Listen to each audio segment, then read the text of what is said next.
Welcome everyone to the Nerd Nook. I'm your host Evan Teague, and with me, my co-host is a man who died over 35 years ago, but is back somehow. Noah Bailey.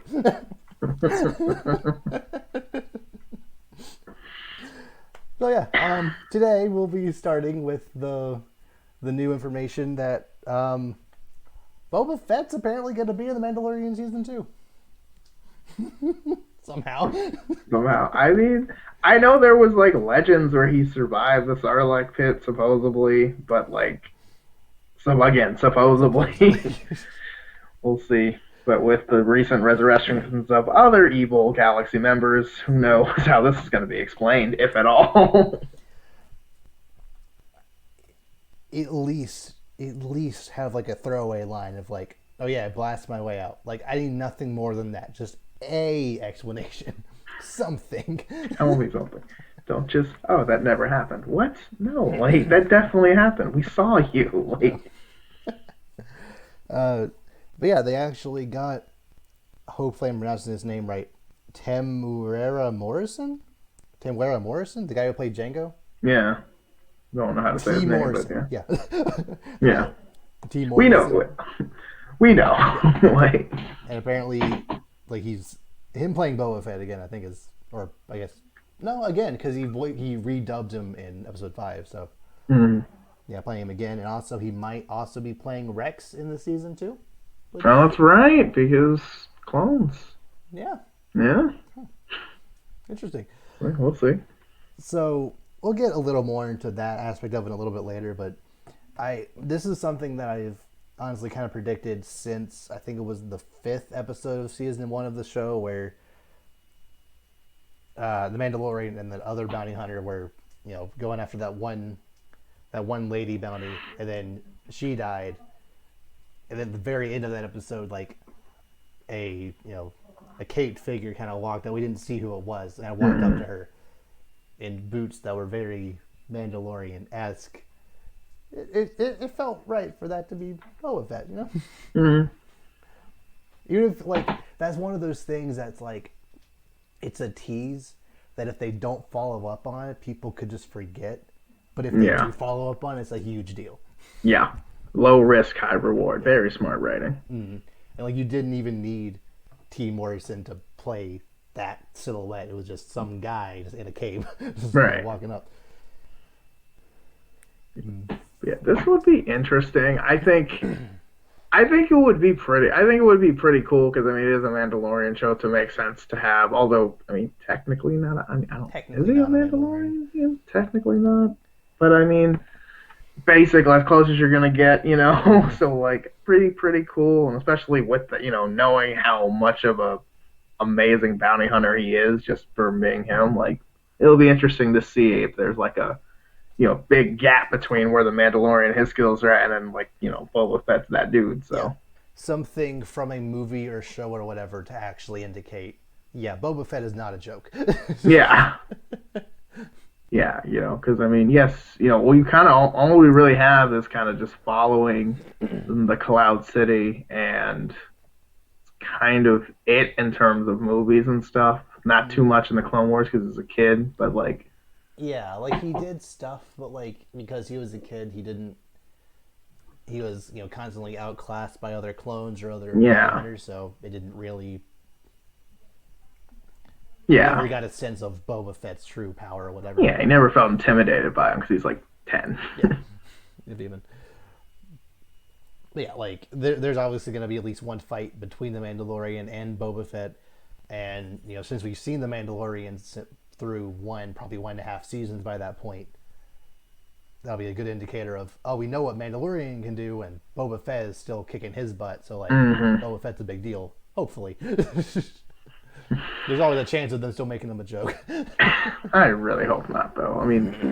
Especially in this show, like, there's no reason to, Yeah. Because we've already seen that the Mandalorian can, get schooled, basically, plenty of times. So I think this would be a good good thing to put it in perspective, a good perspective place, or if that's a thing. I don't know.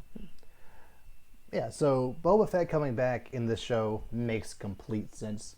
If they explain how he came back, Yeah. it makes sense. thing I'm a little less hot on is the idea that just name literally any character exclusive to either Clone Wars or Rebels. They're probably coming back. Yeah. Bo-Katan, Rex, Ahsoka, that green Twilight girl from Rebels, the the Mandalorian chick on that same team, which again makes sense, but still it's a little ham-fisted. Like Yeah. it might be a little much at this point. Yeah, and we talked about this before, so but like, I I don't like the idea of just every character not 100% certain to be dead is just like rumored to be in this show. Like, I feel like that's doing way too much. It's gonna take away from the show being its own show, and like kind of how again I wasn't a huge Star Wars Rebels fan, but that's kind of how I felt with the second season because they added Ahsoka, they added Captain Rex and other clones, they added, like they're kind of putting people from other stuff and just throwing them at this show because they're likable characters, and I feel like it kind of discredits the show as its own thing, And I haven't seen all the Star Wars Rebels, and I probably won't, but that's how it looked from my perspective, at least. Yeah, I do know that this is just a rumor, but I think this is probably going to be true, that all these characters are going to show up at the same time with Ahsoka in just like one, maybe two episodes. And which definitely does kind of indicate that they are vying for that backdoor pilot Yeah. thing, which makes sense. You get Rosario Dawson to play Ahsoka, you want to keep her around for the long haul. That's true, yeah. You don't get her just for a cameo, but yeah, just make sure it's not like too like on the nose, like trying to like take away because like it's one thing if like a backdoor cameo is kind of like it's there but not if an episode is around that for that, but like don't like force it down your throat like basically like this is just it's a commercial, like it's not it's not still an episode discrediting the Mandalorian, but maybe they go off on their own mission while the Mandalorian does his own thing or something like that, but don't like force it down their throat. Like I do know that at the end of Rebels, I think everyone but the main master guy from that show survived. Spoilers if you didn't expect the master guy to survive. So it would make sense for all of these characters to still be alive after, because I think the final like epilogue of that show takes place like just after the fall of the Empire. So it would make sense for all these characters to still be around. Also, I could easily see, especially with the Mandalorian on that team who used to own the Darksaber, like for that episode, their mission is to try to get the Darksaber back from Moff Gideon. Yeah, and a very simple premise, and one that does sound like pretty good. And see, that sounds okay. Sounds like a team up mission, but not like a all right, we're forever this team, kind of thing, kind of a one and done scenario. Yeah. Plus, it would be a little. I don't know. It would be a little weird if there wasn't a scene of, Moff Gideon having the Darksaber, but not fighting another person with a lightsaber. Like it would just kind of cheapen. Maybe not cheapen, but it would. If someone in a Star Wars show, has a lightsaber, you want to see that person fight someone else with a lightsaber. Yeah. So if Ahsoka does show up in only one episode, you can have Gideon use the Darksaber early on in this series to maybe even actually cut through Mandalorian armor. And he has to get it repaired at some point, and he's actually an intimidating threat now that that he has that saber. And then in the Ahsoka episode, she comes in and fights him off using her own lightsabers. I think that's really kind of a good escalation of And especially we haven't and I don't think the Mandalorian hasn't had any lightsaber. I mean, we just saw the only lightsaber we've seen in the whole show, so that'd be a big step up action wise. So that'd be really cool. Not that the action's not good, but that'd be pretty interesting to see. Yeah. So obviously, I am super excited for the Mandalorian show. I have no reason to believe that the Mandalorian season 2 will not be any good. I had super low expectations going into season 1, and then it was fantastic. So, I think season 2 still gonna be very solid. Yeah, it'll be interesting to see like when these like appearances are made. I don't know if it's going to be early or later or kind of. We'll see. That'll be interesting to see. I'm thinking maybe earlier because we just got. But then again, I don't know. I don't know. I'm interested though. Like since we just had Rebels, we Right. just had Clone Wars season 7, go right into more Ahsoka stuff. Yeah. Yeah. Although the timing of that does work out so well. Of like, Mandalorian season 1 ends a couple months later. Get Clone Wars, which is heavily Ahsoka focused, and then that ends in May, and then I think October is when season 2 comes out. Like that timeline works out perfectly. Yeah. Just more Ahsoka stuff. Yeah. Flowing together. Ahsoka's a fan favorite. She's getting serious screen time and like Disney Plus show hitting it right now. As long as they make her orange, I don't care. Very true. Yeah. Very true. Which, I mean, the Mandalorian show has never been one to shy away from painting people different colors to indicate different species. So they'll. Yeah, it should be. And they know this is a very important character, so they're not. They know if they mess her up, like the fans will let them know about it. Mm-hmm. So, yeah, because it'll be like, I can already see the Ahsoka they tell you don't worry about, and it's like you, and it's like her without, it'll be like Starfire all over again. Mm-hmm. Goodness gracious. Which again, it does not matter. I do not care who plays Starfire. I'm not mad at the actress playing her. I'm mad at the design of Starfire. Yeah, she doesn't look like the character. She doesn't look like Starfire. Yeah, she's orange. That's her thing. She's a Tamaranian. She didn't need to be orange. It's preferred, but she didn't need to be orange. But the outfit also just looked bad. Yeah, the hair what was looked she even bad. wearing? I'm sorry. She was just wearing regular weird clothes, not any kind of because she's wearing her armor pretty much all the time, right? Yeah, pretty much. Yeah, I feel like that's kind of important, and I don't know. Right. Speaking of returning characters in a Star Wars show, apparently there's a rumor that Hayden Christensen might reprise his role in the Obi-Wan show that'll come out at some point. I would like this. I would. Because, that means they're going to be flashbacking. Yeah. And, I'm all for that. Mm-hmm. If they want to get Natalie Portman in there, and again, doesn't have to be a lot, but just, enough. And I feel like this flashbacking, this could be a chance to kind of fill in those gaps that we kind of feel like we missed in the prequels with their dynamic, them really getting along. Other than the first 20 minutes of episode 3, we didn't really have that. So I think that could be really helpful. Yeah. We have the dynamic between the Anakin and Obi-Wan from Clone Wars, but we don't have it for Ewan McGregor and Hayden Christensen. Exactly. And I think that could be really good.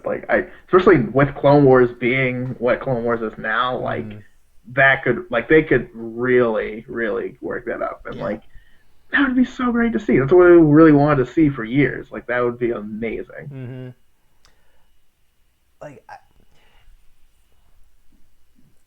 Something I don't understand about just the way LucasArts is currently, or whatever they re-rendered it as, Lucasfilm something, whatever. I think it's Lucasfilm. Yeah, the way they currently operate is that Kathleen Kennedy is obviously at the CEO spot. She's essentially the Kevin Feige of Star Wars right now, which is fine. She's doing at least a decent enough job. Fanboys hate her, but suck it. She's everything good about Star Wars is her fault. Everything bad about Star Wars is her fault. That's just how a CEO is. So when Clone Wars is as good as it is, that's her doing. Rise of Skywalker as it is, that's her. Essentially, comes into her.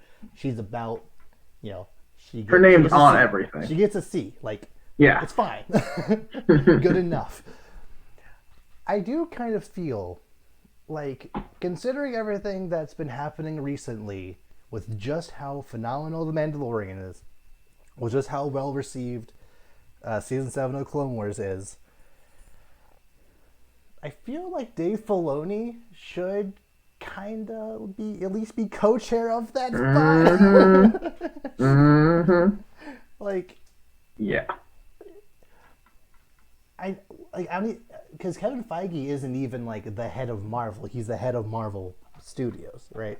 Right. Like, essentially, give Dave Filoni the head of the movies and shows position, and Kathleen Kennedy can do more with like promotion and marketing and like just like expansion of the brand, etc. Just kind of oversee everything with Dave Filoni being the guy. Yeah, and like that's the like, and they, like usually with company, as you have success, you get self promoted in the company, you get more responsibility because what you've done has been effective. And like obviously for Dave Filoni, yeah, it worked on Rebels, and Clone Wars also being really, really good. And Rebels not actually, no one, I don't think too many people hate Star Wars Rebels, and it's not as good as Clone Wars. But again, has done really well. I mean, especially this last season of Clone Wars, everyone unanimously has loved it, other than maybe the middle arc. But I mean, even then, it makes up for it. So yeah, you feel like he should get more. He has a lot under his belt. I mean, he even worked with Avatar, so like he's around good stuff. Stuff with his name on it does really well. So it would seem that maybe we should give him more to do. Maybe we should put him on a movie. And I know live action's a lot different than animation, He was heavily influenced on Mandalorian. Yeah, exactly. Like give him more like. Well, like I say, like movie, like maybe make this a him trilogy, like see how good that would be. Yeah, like Kathleen Kennedy did a fantastic job of picking Dave Filoni, or she didn't even pick him because he was already around. But keeping him, I guess.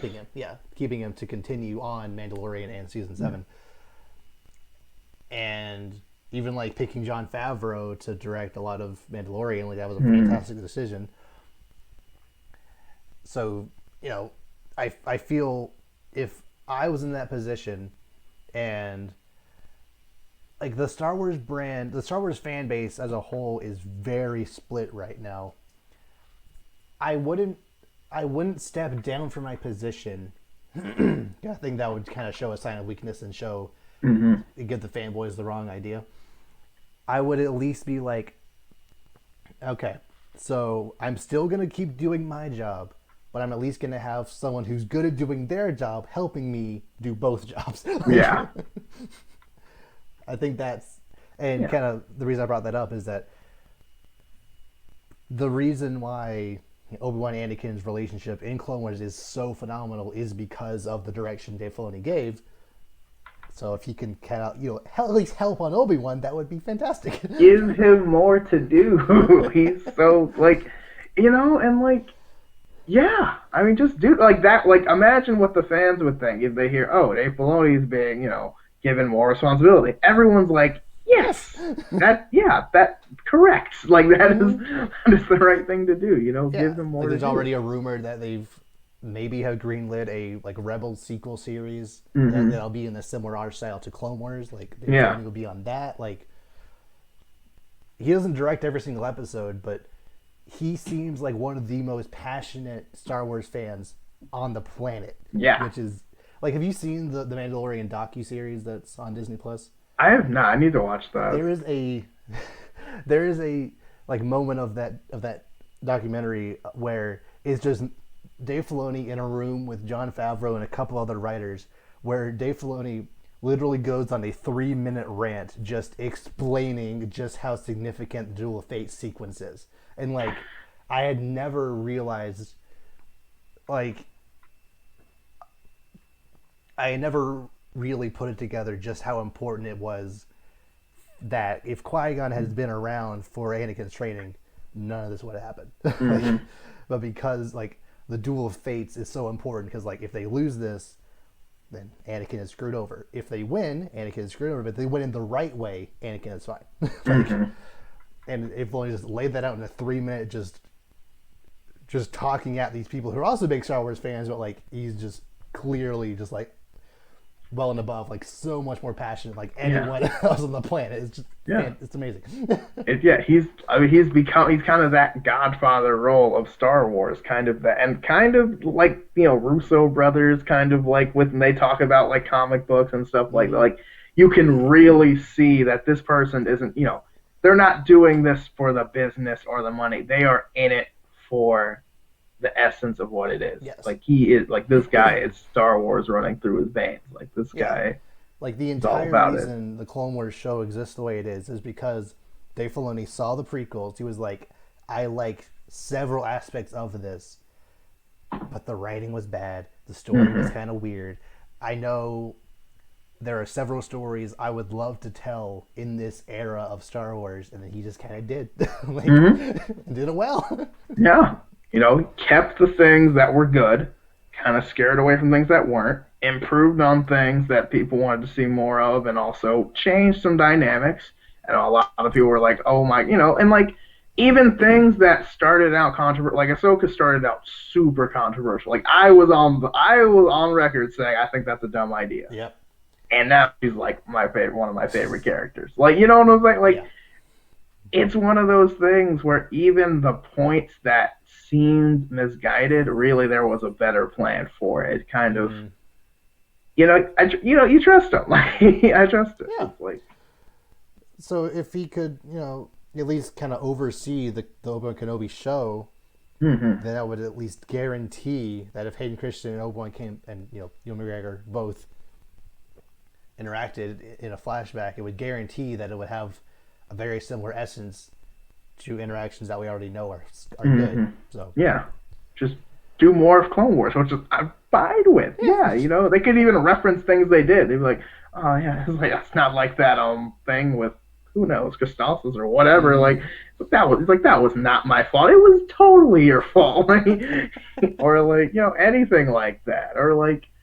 Yeah, and like, who is scheduled like directing and like writing? Has that been released at all? Or? The woman who did, I can't remember exactly, but like, oh shoot, I remember looking at her IMDb page recently, and she was at least attached to some pretty big name projects. Okay, is it Deborah Cho? Is that who you're talking about? Okay. Yeah, she directed one episode of Mandalorian. Which one did she? I think she directed the episode where they landed. Oh no, I'm forgetting her name again. The shock trooper. I always forget the shock trooper's name. Cara Dune? Yeah. Okay. Yeah. The first one that introduced Cara Dune, and then either the finale or the second to last episode of that season. Okay. So she already has some experience working on live action Star Wars stuff. Yeah, she was with the Mandalorian. Okay, what else is on it? Let's see. CW shows. Okay, not. Yeah, somewhere. Yeah, this is true. Okay, it's not too much information. At least it's a Wikipedia file, so take it as you will. But I don't know. But we'll see. I mean, those aren't bad episodes of The Mandalorian, so we'll see. I mean, there are many people that think they're bad just because of who directed it, but that's a different discussion entirely. No, get that out of here. Like, okay. Oh yeah, because the seventh episode is totally the worst one in the series. Okay, fine. Yeah, like come on, man. Like, none of them are even bad. Like, how dare you? Like, especially probably the best episode of that series, the 8th episode, directed by Taika Waititi, who also played IG-11? Something like that. IG-11. Which ties in perfectly to the next point. Taika Waititi is officially directing an official Star Wars movie. Ooh. Now, do we know anything about said movie or not? That's it? That's all we got? No details? But I will say that Taika Waititi, I didn't know he existed before Thor Ragnarok. Now he's like my second favorite director. Yeah, he kills it. He does what he does well. I like how he acts in a lot of his movies too. I think it's really interesting. And like I You know, know he's that working on. Jojo Rabbit was apparently a just fantastic, Nazi satire. Like, I think he even played Hitler in that. Like, Yeah, I heard that was wild.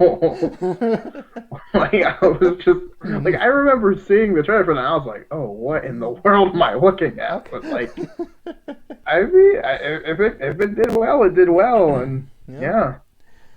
and like, and again, he already has experience directing The Mandalorian. Starring in Star Wars stuff. Like, he's one of my favorite characters from The Mandalorian. Like, he directed probably the best episode of that show so far. Yeah, like that's the type of thing that like I appreciate Kathleen Kennedy doing, where she's like, okay, I see you did good here. You also, you made a fantastic showing in the Star Wars show you worked on. You also had a fantastic showing in our sister network Marvel over there. Mm-hmm. So just do this for us too. Like, just make a Star Wars, please. Continue doing well. Yes. Yeah. Like outside of like Edgar Wright, I think Taika Waititi was the one director that I would have just adored having a like, that was the one director I wanted to have make a Star Wars movie at some point. Yeah. Yeah, I can see that. Yeah, and it'll be interesting to see. And probably, do you think it'll be one of those new trilogy movies? No I idea. don't want it connected to anything outside of other stuff that he's gonna work on. I think Okay.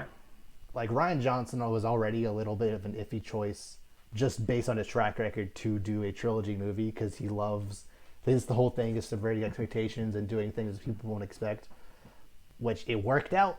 Great haters, it worked out. Like, it was the best movie out of the trilogy. Fight me, but like, I think Taika Waititi, unless he's making his own trilogy or making his own series of movies, don't have him like either don't have him make a movie and then have a different director try to pick up the pieces. That would just be Yeah. weird.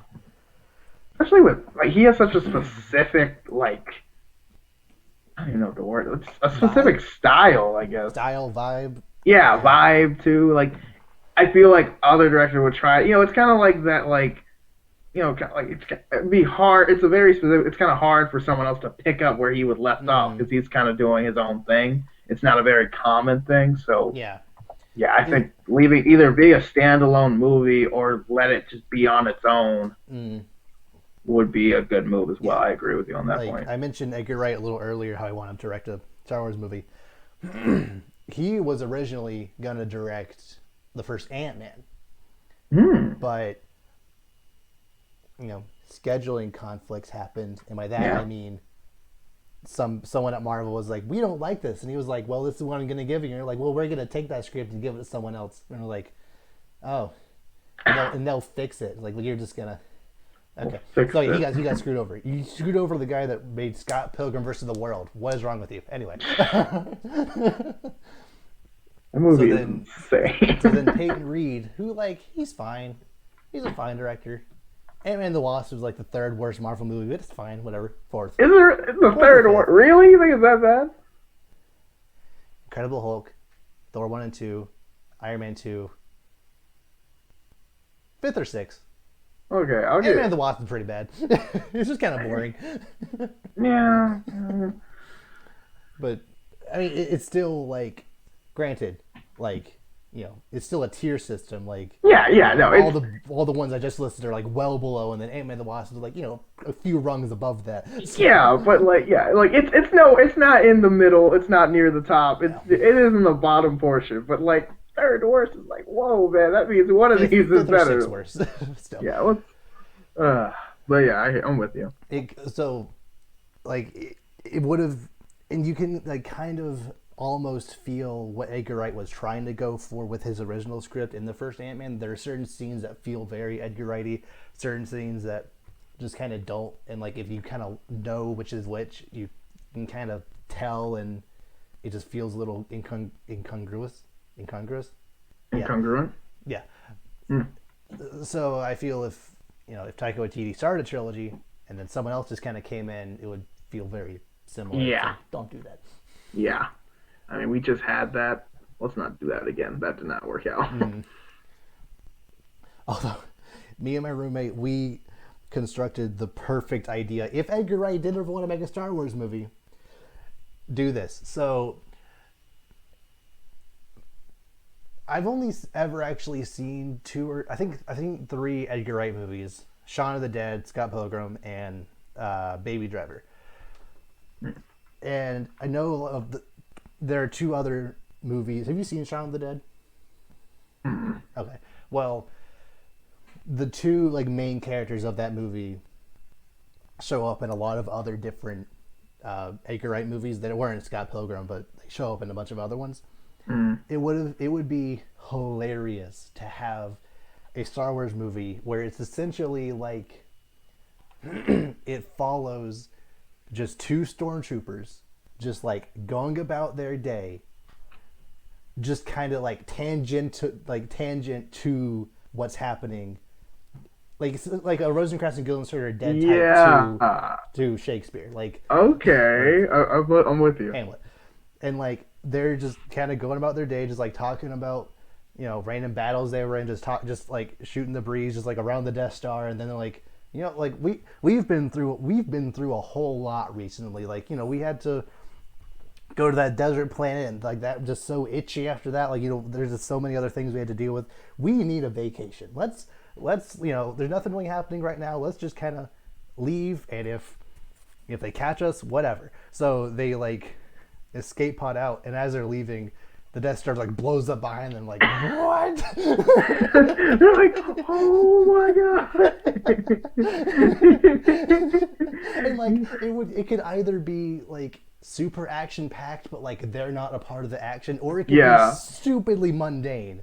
And like these stormtroopers are played by those 2 actors who like just are super dry British humor, and like there's like just it's kind of similar to the one part of the 8th episode of Mandalorian where those 2 scout troopers just like like sitting out there with the baby Yoda and like trying to shoot that thing for like. I love how like actual stormtrooper aim. Oh my god! And like they're just like trying to find the best place to vacation at, and everywhere they go, just like something Star Warsy happens. Like they go to some asteroid, and a giant worm tries to get them, or like they go to Hoth. It's like, I thought you said it'd be a good place to vacation. They said it would be sunny. Well, they clearly lied, and then like the Battle of Hoth happened. Like, it'll be sunny. It's definitely not sunny here. Like, or it could be like the guy, like it would be like the guy on the other end of the Han Solo call. Be like, hey, what's going on out there? He's like, oh, nothing. How are you? He's like, no good. How are you? And he's like, oh, what's your operating number? Huh, got cut off. Weird. Okay. It's like, yeah, we should check that out. Actually, my shift just ended. Never mind. Exactly. Just let the next guy get it. Like, it can be related to what happens in the original trilogy, but like,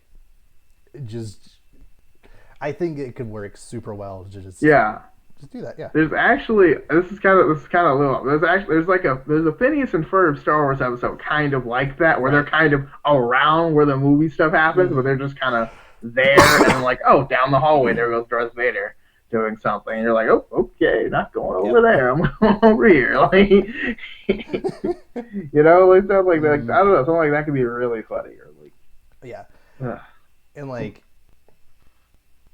man, I need to stop doing this where like I think of cool Star Wars stuff. It's never gonna happen.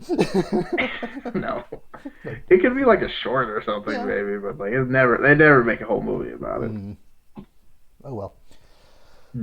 Moving on from Star Wars stuff, Disney had their quarterly financial briefing recently, and there they announced that several new series are coming to Disney Plus.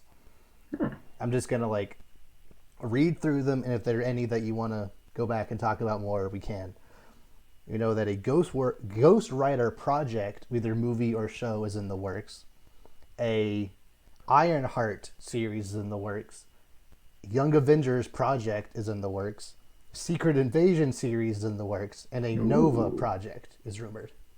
Ooh. Okay. Okay. Some of those, yeah. Never, not a huge, like, personally, never a huge Ghost Rider guy. Never really got into the Nick Cage stuff. It just didn't The really movies are bad. So. care. Yeah. Well, yeah, didn't really care. That's like the only thing about Ghost Rider I've really known about. I've never been like Ghost Rider comics or He showed up anything. in Agents of Shield, I think. Yeah, yeah, I heard he was in that a little bit, and I heard that was kind of their way of drawing people back in after a while. But I don't know. Secret Wars project sounds pretty good. Definitely, yeah. And then I don't Young Avengers maybe actually showing the Skrulls as as a threat instead of just them being morally gray like they were in. I don't like that. Think maybe they're just waiting to make their move. No. I don't know. Yeah. But no, that could be interesting. I mean, that could definitely be. That's definitely the one that pointed the most out to me. Yeah. Young Avengers was just going to happen. Like, we were already that way with Spider-Man. Yeah. Miss Marvel, Captain Marvel, even like Scarlet Witch. Like, there are many characters that could fit the Young Avengers. Yeah, pretty much anyone that's not in the first Avengers movie. Yeah. Like Ironheart, even, like, if that series gets off the ground. Yeah. Now, tell me about Ironheart, because I don't necessarily know that. Ironheart is essentially after Iron Man either stops being Iron Man or dies, whatever, if Rhodey doesn't take over, this other kid, sometimes a guy, sometimes a girl, like, takes over as Ironheart. Oh, yeah. Okay, yeah, okay. A lot of people kind of predict that the boy from Iron Man 3 might kind of step up and take that. I could see something like that, yeah. Or if it is the girl who does it sometimes, like that could, like, Either or. Yeah, I don't really care. It'll be. I hope that they don't try to lean into too much on the idea of like, oh, they're replacing Iron Man, especially since Spider-Man's already kind of doing that. Yeah. So I'm fine with for Spider-Man because it works for the character that's in this series. Yeah. But since we already have that role filled, have Can't Iron do Heart that just twice. be, just another person in an Iron Man suit. Yeah. Especially because it kind of seemed in that movie, like, especially in Far From Home, it kind of like, I thought it was going to go very much like he's going to push back against that, but it kind of felt like he leaned into it. Yeah. Kind of as the movie went. So, like, I'm definitely like, yeah, let's not do that. Let's not have two new Iron Men, And then Nova, I feel, is the character that I don't really know if it'll work now that Captain Marvel exists. They're kind of very similar as far as I know. Am I wrong? Isn't there like a Nova Corps, kind of like the Green Lantern Corps? Someone described him as basically Marvel's Green Lantern, but kind of different abilities. But like same concept. Person from Earth just chosen by intergalactic guardians, I guess, or whatever. Which could be cool. I feel Captain Marvel already kind of does that. That's kind of what I was thinking. Other hands to fly. Like, I don't know. Yeah, and also just like, I don't know. I'm not super interested in that because even when Captain Marvel does it, I'm not super into it. So like, I feel like just having another character doing that too, I'm just not that into it. But I don't know. A lot of people when this rumor happened, a lot of people on Twitter were very excited about it. So there's clearly an appeal to this character that I don't know about yet, and maybe just like Guardians, maybe the movie will or show whatever will.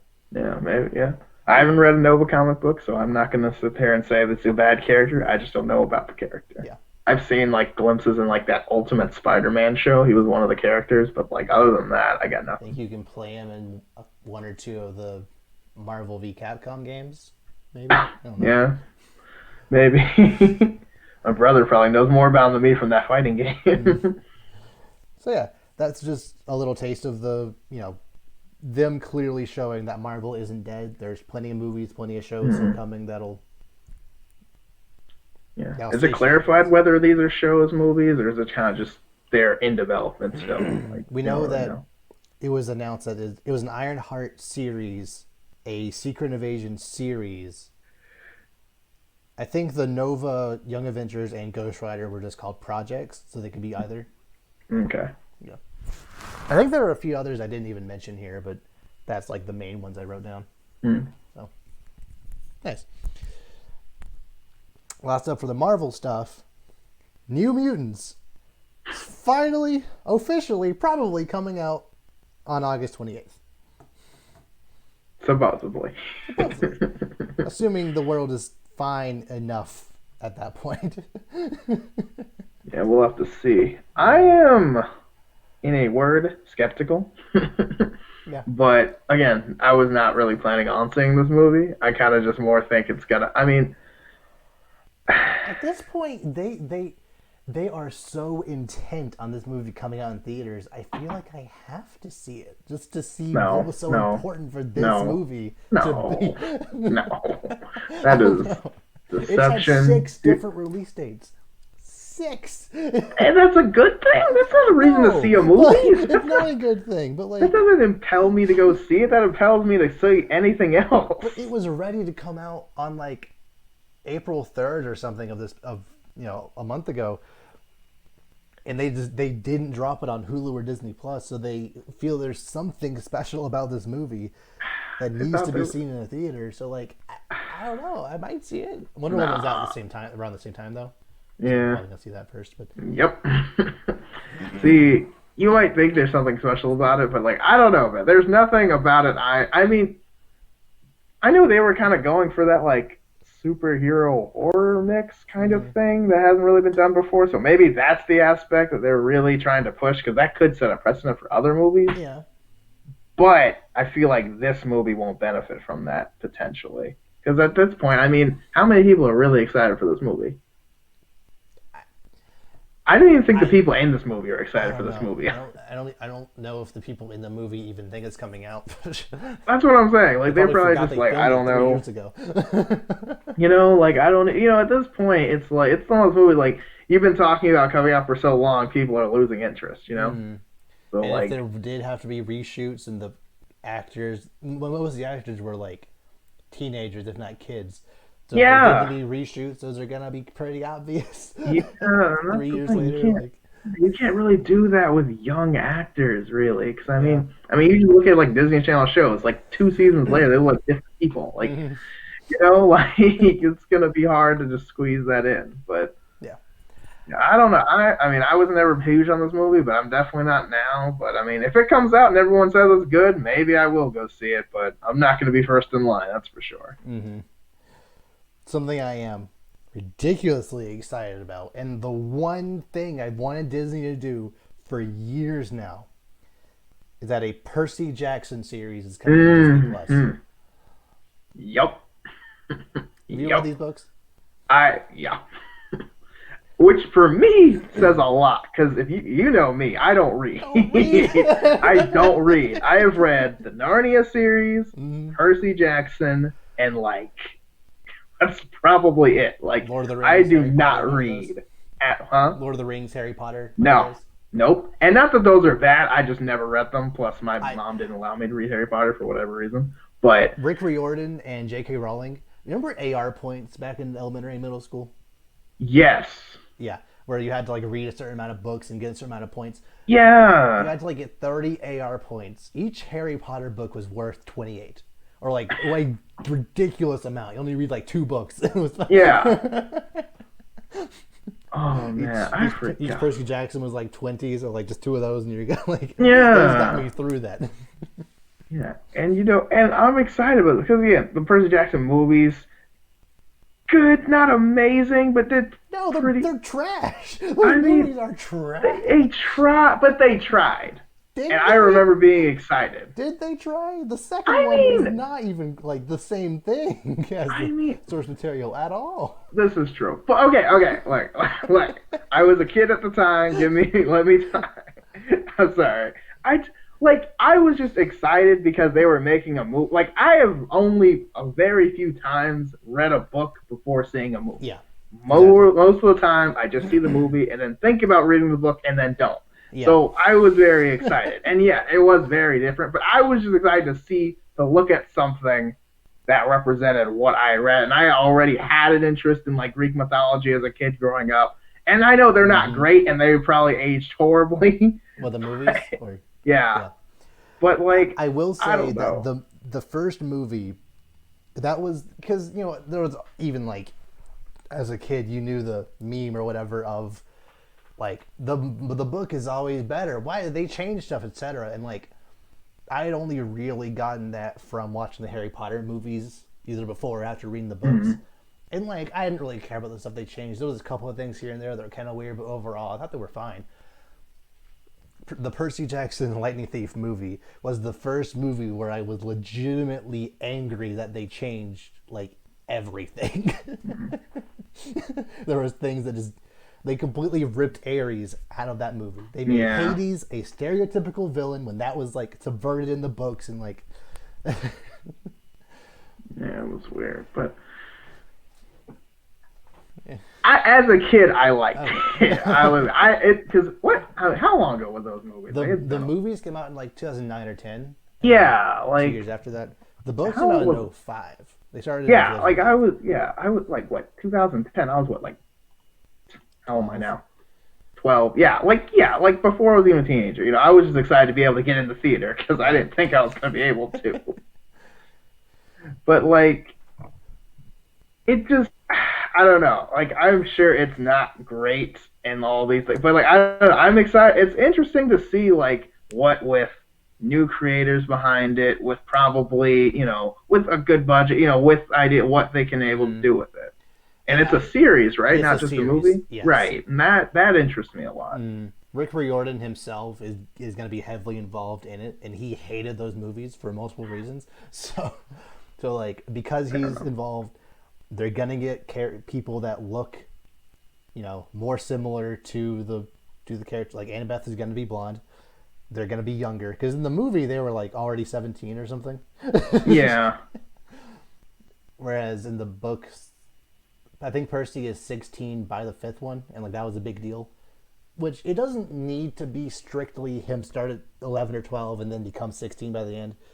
Just as long as the timeline works out where it's like 4 years later. As long as they change the prophecy to fit that.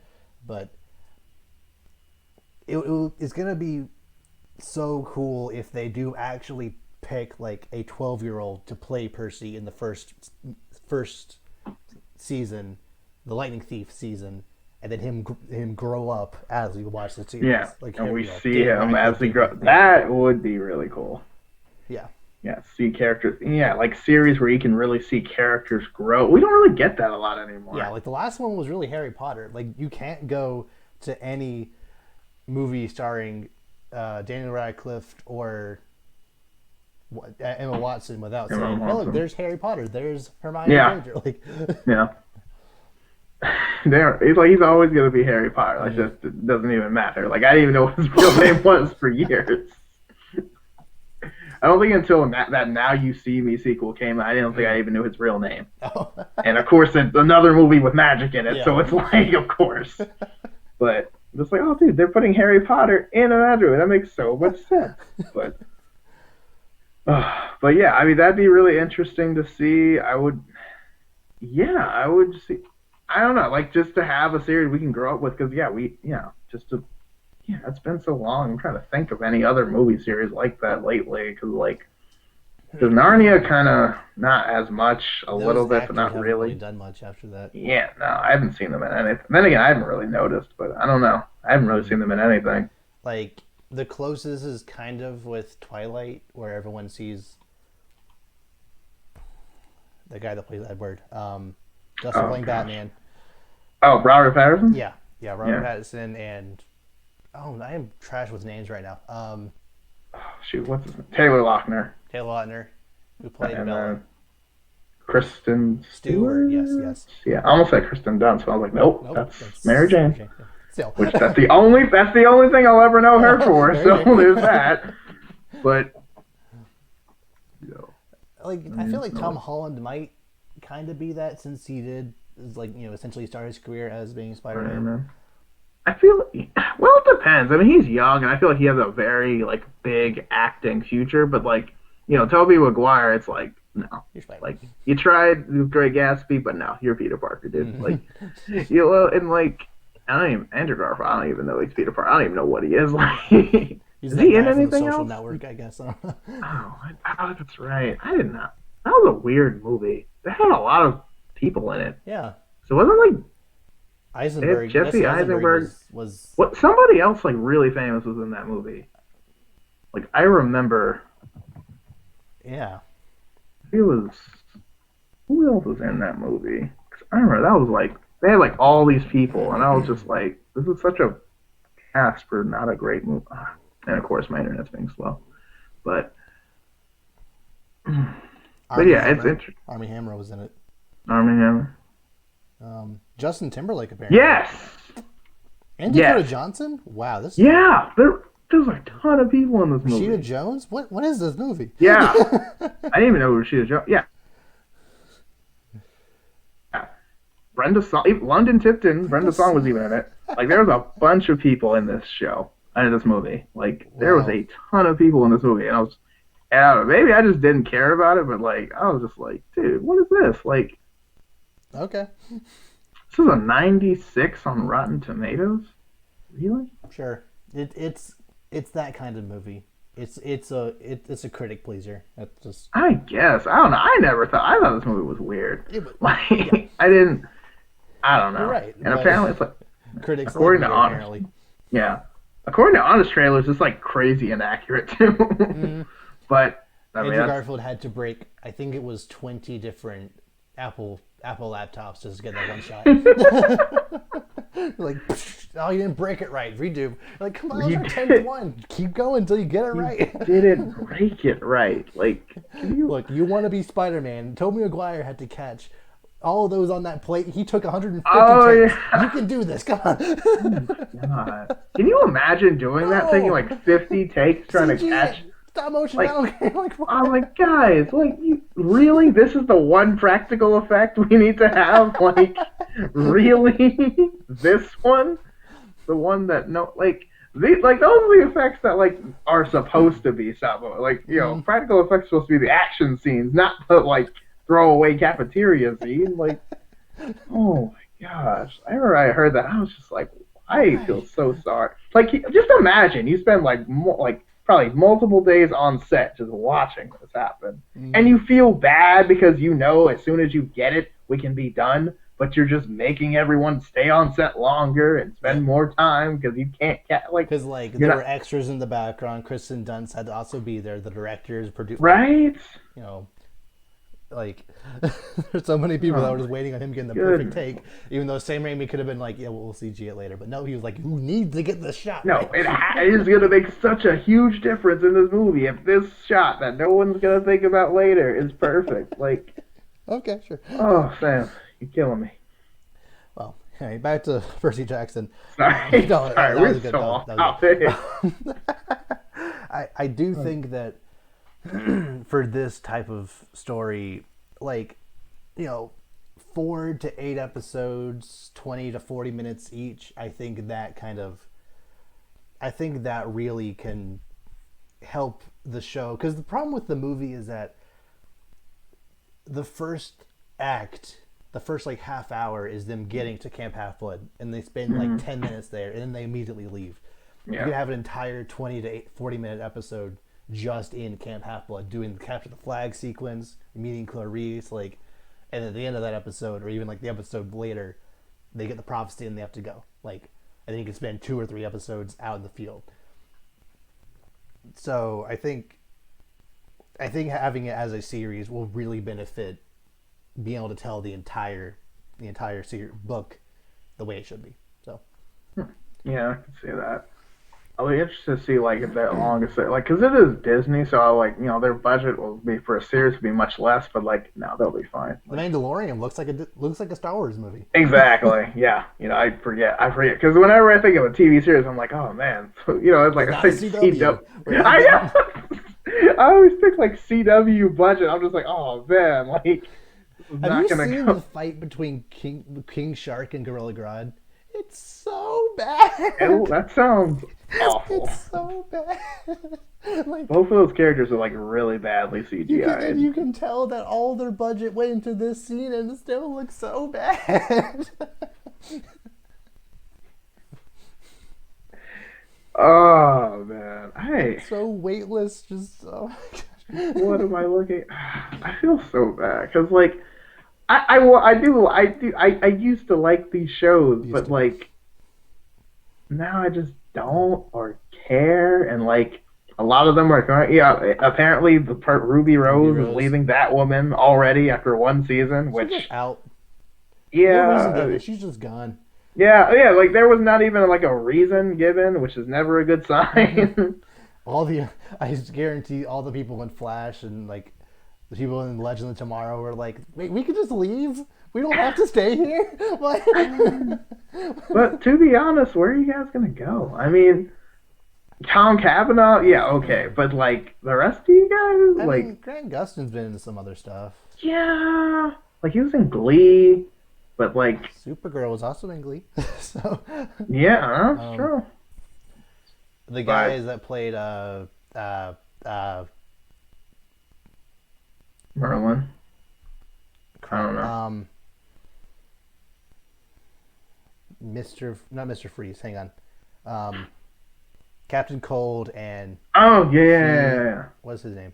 Heat Wave. Heatwave. Yeah, They were in Prison Break, right? right. Yep, yep. Yeah, okay. Didn't they make like There was a another a like sequel sequel series? show reboot thing of it. Yeah, Yeah, recently. It was or like something one like season. that. I heard that show's really good. I haven't seen it. I need to. Yeah, I should probably. That might be my next quarantine show. Who knows? yeah. But No, yeah, that is like I love it when a production is like these two work perfectly together in this type of role. Let's just do that again. Like, hmm and you can even reference it every now and again. Like, just go for it. I love that. yeah. They're gonna make sure it works in the new project though, because they tried to do that with Men in Black, the new one, Men in Black, and Right. that was You would think so that Tessa bad. Thompson and Hemsworth would work perfectly together as another movie, but no. Did you see that I've movie? seen clips. I've seen analyses of it. It's Look, man. I growing up, I loved Men in Black. Men in Black. I even like Men in Black 2. I thought Men in Black 3 was fine. Like mm, I loved Men in Black growing up, but that was the worst movie. Like I did. I laughed like twice. Like ugh. But yeah. yeah, it's like you can. It is good when you can take people that go good together and put them in a similar thing. But then when it's like, but a lot of it is also in writing, and when it's not Taika Waititi, when it's not the same essence, it just Mm-hmm. oof. Because like it was like they were trying to have the same energy, trying to have the same kind of jokes, but they all just fell flat like constantly. You just like If you it's like that friend who is not funny, but they're still making jokes, and you're just trying to be polite. But at mm-hmm. a certain point, you're also kind of ready for them to leave, Mm-hmm. and you're just like, oh boy, yeah, good one, Timmy, good one, yeah. Good try, I guess. Good But job. Yeah, yeah, yeah. No, no, no, no, no. You don't have to stop talking. I'm not annoyed. I'm secretly super annoyed. Like, ugh. I don't know. yeah, Anyway, again, me off topic no, completely, it's fine. but It's completely fine. They yeah. even had in the movie. They even had like Chris Hemsworth's character pick up a hammer and it played like a couple of notes of the Avengers theme. And he threw it and it just didn't. Like, did you think that would work? They even said that in the movie, and he's like, "Oh, I guess like what? That's not funny." No, No. that's so stupid. Like, I know what you're trying to do, and like, I get it, but like, nah, man, it doesn't. Uh, no, and none of the things I like about Men in Black was really referenced. Mm-hmm. I mean, they did have the like forget flashy thing, but like, But you none of the know, characters were there. None of the. no. Which I get it. You probably couldn't bring Will Smith back for just a cameo, but like, come on. But I don't know. I guess he's too big of a name or whatever to be.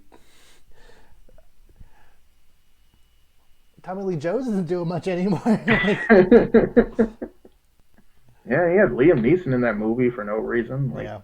Why does he keep showing up in stuff that just kind of? It's just not good. I don't I know. don't know. It's kind of maybe I don't know.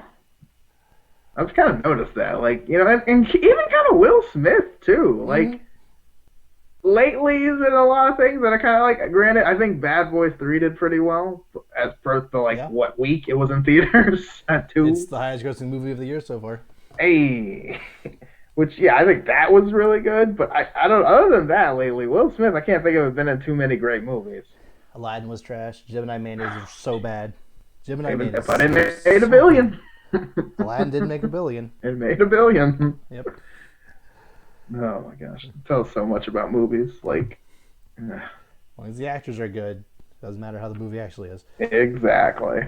And you can just if you have the name brand on it, most of the time it'll just do it enough itself. But occasionally you have, when in the case of like Batman, Superman, you have a movie so bad that it just the name brand can't save it, which I know that's a whole No, different rabbit perfect hole. segue. Perfect segue. Because in other nerd news, so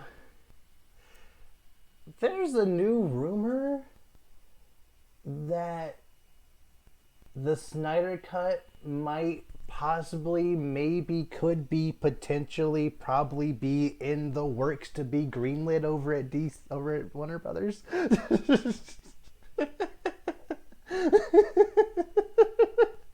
So it's real. Maybe.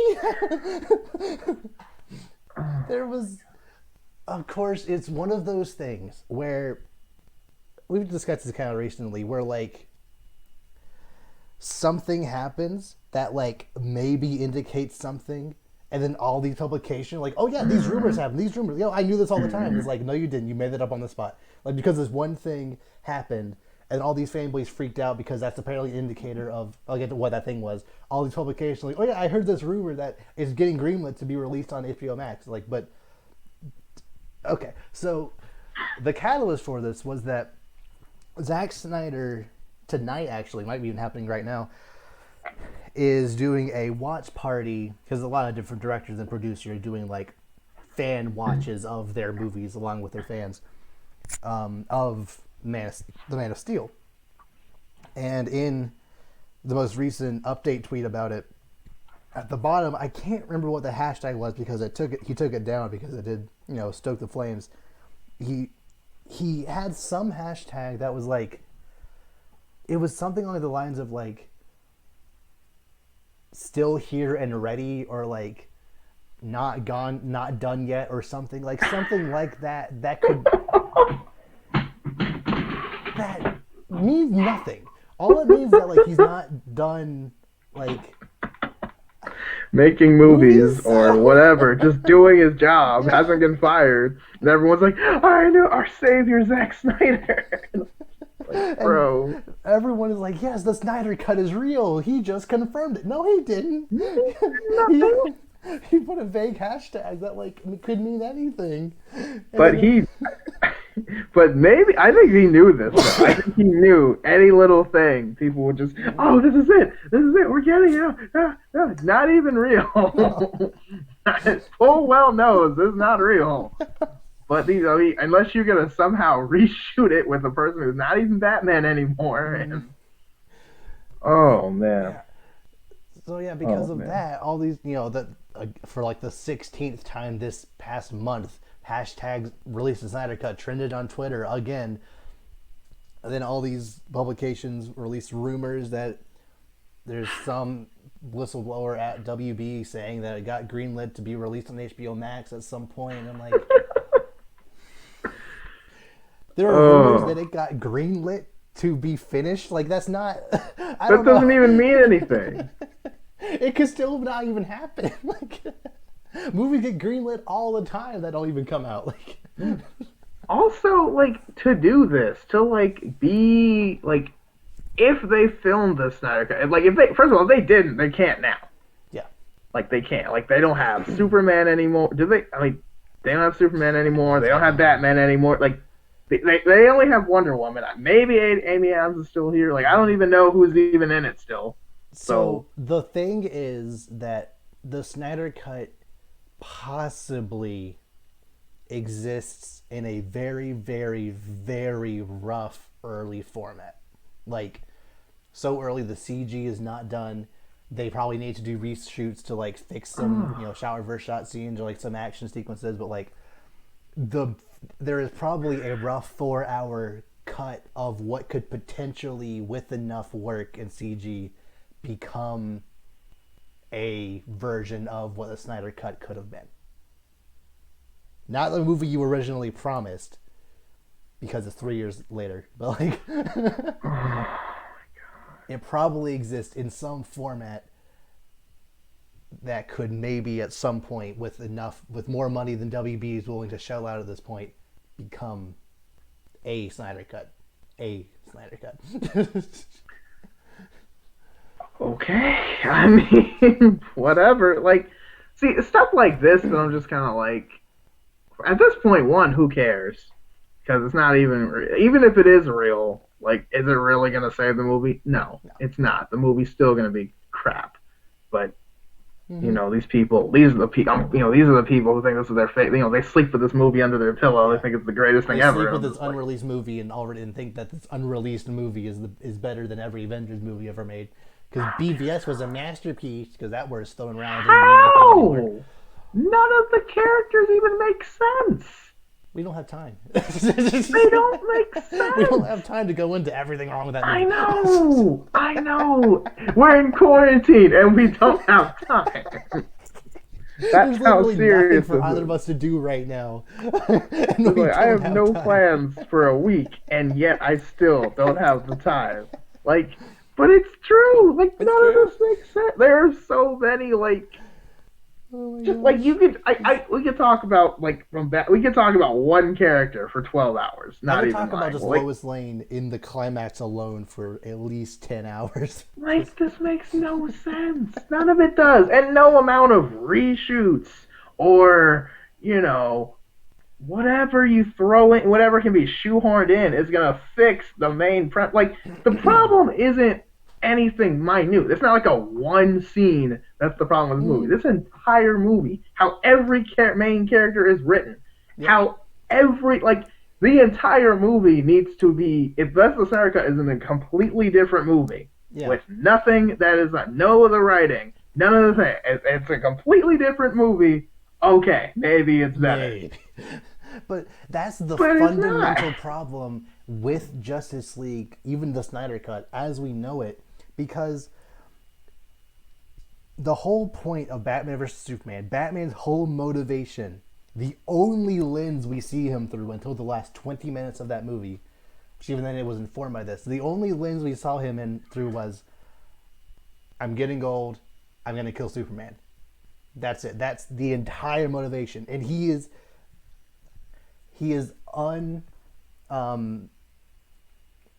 what's the one I'm looking for? Unredeemable in that movie, because his entire motivation is, I want to kill Superman. I'll do anything in my power to do it. He straight up runs people over, blows them up to kill. No.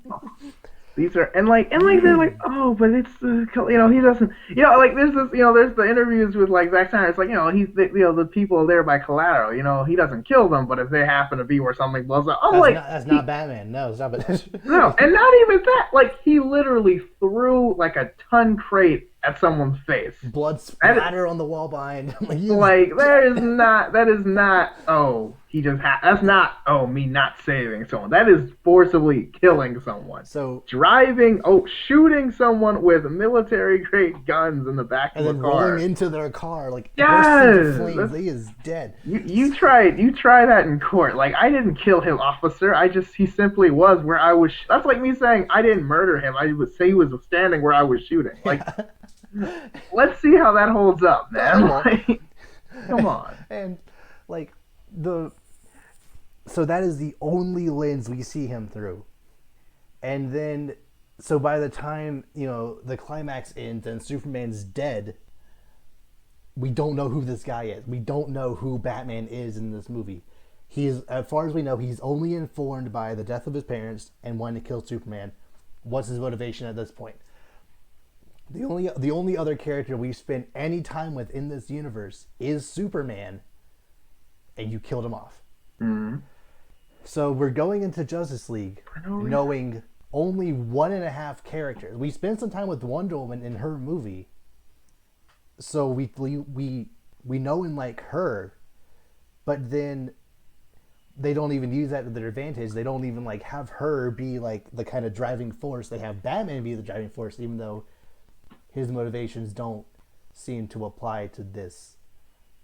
Aside from like more things are coming, but like, how do you know that? Like you wanted to kill Superman anyway, knowing this, but now that he's dead, you're scared. Like, and then Wonder Woman barely interacts with anyone else in the league.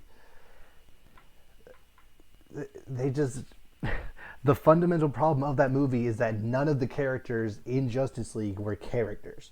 That's the fundamental problem, and it is the reason why even if the Snyder Cut does exist, it cannot be good. I don't think it's real. If it is real, it does not change anything. Yep. Period. Like, I don't care. Like, and you could fight me. Oh, you're not a real comic book fan. Sure, okay. If not liking Batman versus Superman means that I'm not a Batman or Superman or even comic book fan, you can have it. I don't care. Yeah, I want to say you should have Zack Snyder how many comic books he's read. Like, I don't care. You should have. I mean, again, and you can see it. I mean, Zack Snyder, like, he knows the names of certain comics, but he doesn't understand what's going on, what's happening. He doesn't get. He just says, "Oh, people like this storyline. Let's throw this in there."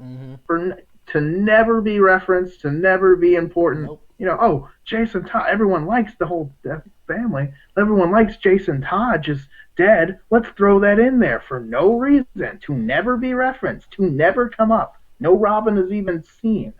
Like, but we'll just have that perfect. They could have easily had a scene just like in The Dark Knight Returns, where, he's about to go, like, Batman's about to go kill Superman, like, at least, fight him. And Alfred looks him dead in the face and is like, I don't want to do this, but what about Jason? Like, you promised Jason you wouldn't, like, you made a promise 20 years or 10 or 20 years ago, however long it was, that, like, you wouldn't do this anymore because you failed him, and now you're making a huge mistake. You easily could have had a scene with Jeremy Irons, like, looking at him as like you retired 10, 20 years ago, however long it was, because of this mistake. Don't go making another one. You don't even have to say Jason's name. Just, like, say you made a mistake. We don't even know. Just by watching the movie, you can't even tell that he came out of retirement. If he even did, I don't know. It's and that's like, it's not explained. Nothing's really explained. It's like, oh, this makes sense. Like, oh, you should just know the story. I'm like, look, I understand how Batman works, but you can't just show up with Batman in an undisclosed time with undisclosed motivations just because, and be like, oh, you don't get it. You can't not explain stuff and then be like, it's on the audience to understand. Like, so yeah, that is the fundamental reason why Justice League in this universe that was set up by Zack Snyder cannot work. So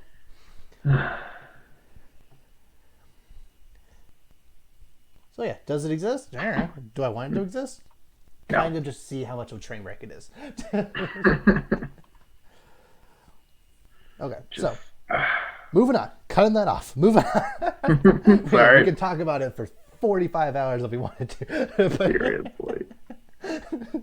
We have 2 years worth of podcast stuff that we've already talked about, like at least once a month, which I don't mind talking about at all, but like, we need to move on to other stuff. So, do you remember, probably half a year ago at this point, that show on, actually, a year and a half? How long ago did the DC Universe come out? 2 years ago? Was that something August, like was that? October of 2018? I think so. No, it would have been 2018. Okay. So, with the launch of DC Universe, or at least around there, the show Swamp Thing, at least, had a couple episodes come out for it, but then was promptly canceled because, the great state of North Carolina, put a 0 where they should have put a 1. Gave them 40 mil instead of 14 mil. And, like, because they accidentally promised them too much money, like, DC was like, no, we can't work here anymore because apparently 14 million isn't enough to make a show like this.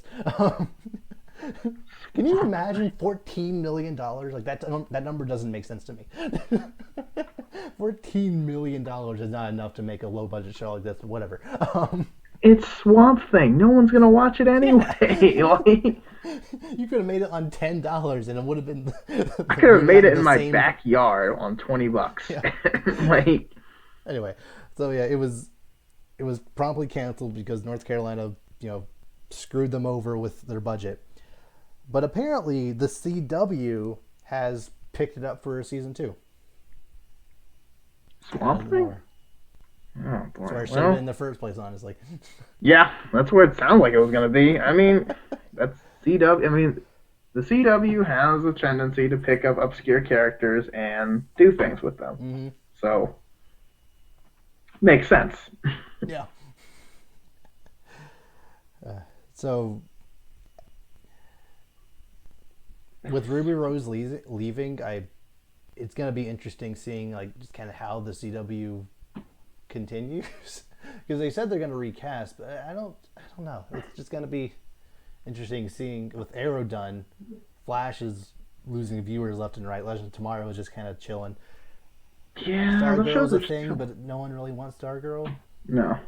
Supergirl's not exactly. No, never been good. It never was. Yeah, Stargirl. What's up with that? Yeah. Like, why? I mean, That's kind of their thing. Even though they have the Flash. Flash is like one of the lead, one of the head 6 or 7, depending on who you ask of the Justice League. But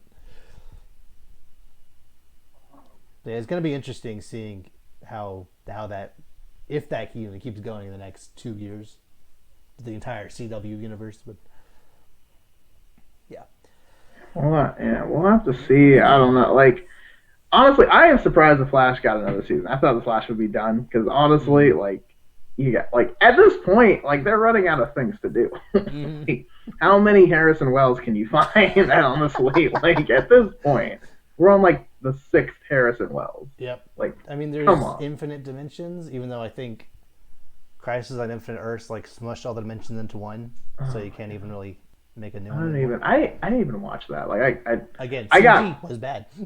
I got bored watching it. Like it was that bad. I was just like, dude, like I was like on the 2nd episode and just like, this is kind of dumb. I think they were fighting the Anti-Monitor, who's like a dimension-sucking, stupid, overpowered super alien villain thing. And again, CG looked so bad, so weightless. So anyway, yeah. But anyway, yeah, it just makes no sense. I mean, yeah, I guess Flash is gonna keep going. I give it one more year of Flash, and then they gotta, because at this point, like, you gotta end it. Like, you're done. Like, it's over. Like, and yeah, I don't know. Like, I think they had a good run, like back when Flash was starting out and Arrow was not as horrible, and like, kind of like right before Supergirl got there, things started to fall apart, and then since then they never really recovered. Yeah, like I think the last truly good CW thing was when they fought the Nazi Earth. Yeah, Earth X, I think it is, something like that. I don't know. Yeah, that was kind of okay, but like even then, you kind of felt, because it was like the crossover was okay, but like, did you watch any of the episodes of the season? No, but like. I watched Flash. I actually was watching at the time, and then I was like, yeah, maybe I don't.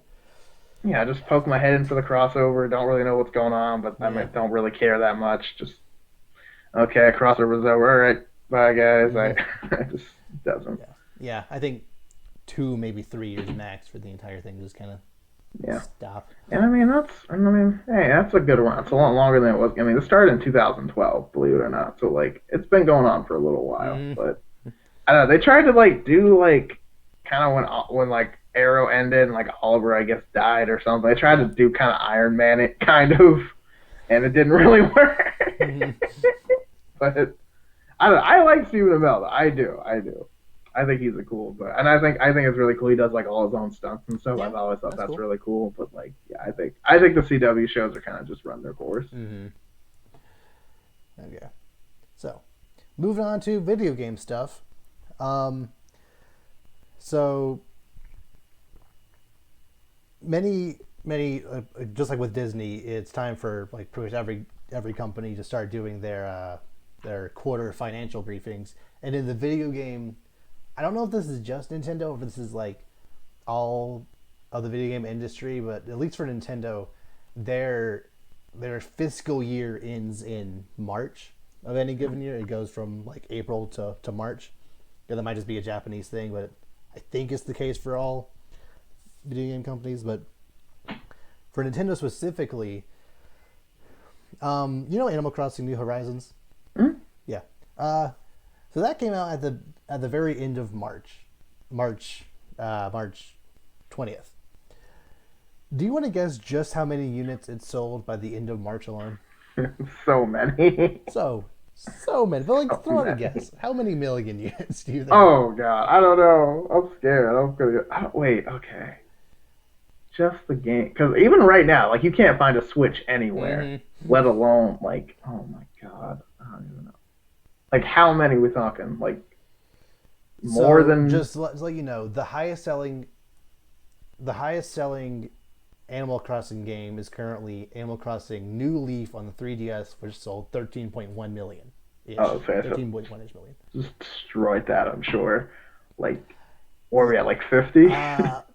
There's only 55 million Switches, not that many. Oh. But like, so in the first 12 days, it sold 11 million units. In 12 days? Yep. It's almost a million a day. That's insane. But again, there's nothing to do, so of course it did. At the perfect, Nintendo couldn't have, like they delayed it into this year to March. They couldn't have planned for possibly a better launch. No. It sucks that the world is happening like it is right now, but like for Nintendo, it's money. Things are great. That's because everyone, like, because Animal Crossing is a big game, but to have everyone just nothing to do but play video games. They're trapped in their house. They like essentially they're playing this game to live out scenarios that they can't live out outside. There are Elijah Wood and Danny Trejo have a talk show in Animal Crossing. What is this? I've heard about that. That's right. Because you can. There's nothing else to do. And yeah, in 6 weeks, it already became the highest selling Animal Crossing at over 13.4 mil. And that was as of mid-April. So, yeah, it's kind of crazy. just a little doing crazy. Pretty well. Yeah. Moving on to EA, the most important thing out of their press briefing was that they announced that Jedi Fallen Order will be the first in like a new franchise of Star Wars games. Okay. Yeah. This is promising. Yeah. I will kind of question the phrasing there because Star Wars Jedi is already a franchise. It's already kind of a thing, Jedi Outcast, Jedi Academy, Jedi Starfighter. But whatever. As long as essentially what they're saying is there will be more Star Wars games in the future with the Jedi Fallen Order skin, like the Jedi Fallen Order template. Mm-hmm. Perfect. Yeah. We want which, that. yeah, it's really, I mean, again, it's real. I still haven't bought it, which I don't know why I haven't at this point. There's no reason not to.